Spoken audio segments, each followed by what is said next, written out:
Of all of Christ's parables, the parable of the wise and foolish virgins is one of the most central to our understanding of the kingdom of heaven. In this parable, the kingdom of heaven is described through the experience of 10 bridesmaids, preparing for the arrival of the groom of a great wedding. 5 of them, the wise ones, prepared for his coming by filling their lamps with oil, and the other 5, the foolish ones, did not. The groom arrived in the middle of the night while they were all sleeping, and the bridesmaids scurried to light their lamps to go out to meet him. But the foolish ones who had no oil were forced to go out and buy some. By the time they returned, the door had been shut. They frantically began knocking, saying, "Lord, Lord, open to us." But he responded by saying, "Truly I say to you, I do not know you."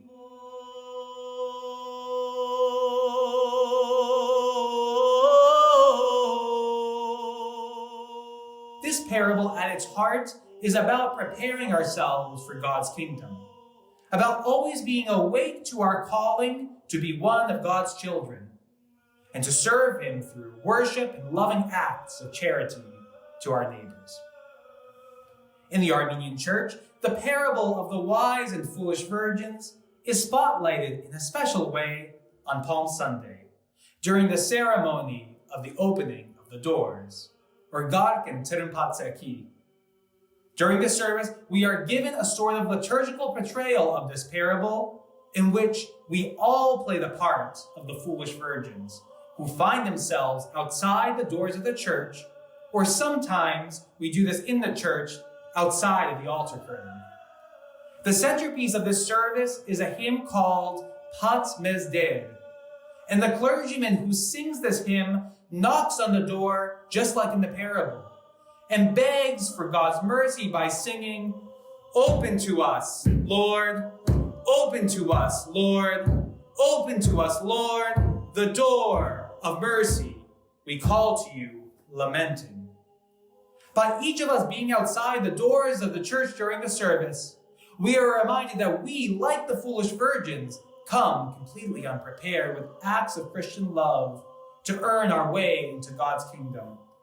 We realize the fact that by our own efforts, we really have failed to live lives of virtue that God has called us to.